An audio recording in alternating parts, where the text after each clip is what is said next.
Es la noche del 14 de mayo. Desde hace semanas, Asunción vive jornadas nerviosas de oscuros presagios. Incluso corren rumores de un golpe revolucionario. En las tertulias no se habla de otra cosa. El inminente regreso de las tropas de Belgrano, que habían sido rechazadas en Paraguarí y Tacuarí. La misteriosa presencia de un enviado de Portugal pactando con el gobernador Velasco. Son los temas obligatorios en casa de doña Juana Isabel Cabañas y aquí mismo, en lo de Martínez Sáenz, donde se reunieron los patriotas durante los días pasados.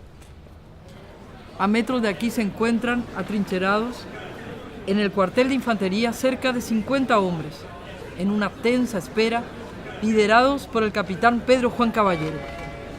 Hace pocas horas, alrededor de las 10 de la noche, un repique de campanas anunciaba la ocupación del cuartel, cuyo jefe, Mauricio José Troche, se plegó a la causa con sus 34 leales curuguateños. Los jefes, la mayoría menores de 25 años, adelantaron la fecha del golpe revolucionario ante la inminencia de ser descubiertos. El experimentado doctor Francia, que dobla en edad a los jóvenes militares, marcó las pautas para las acciones a seguir.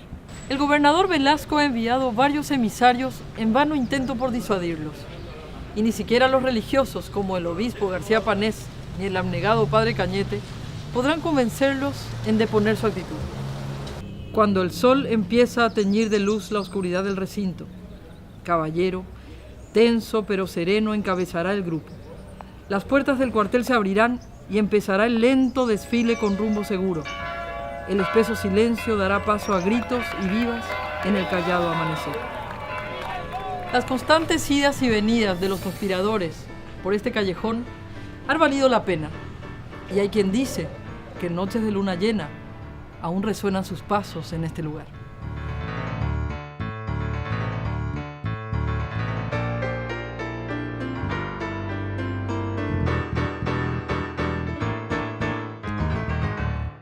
Paraguay Bicentenario.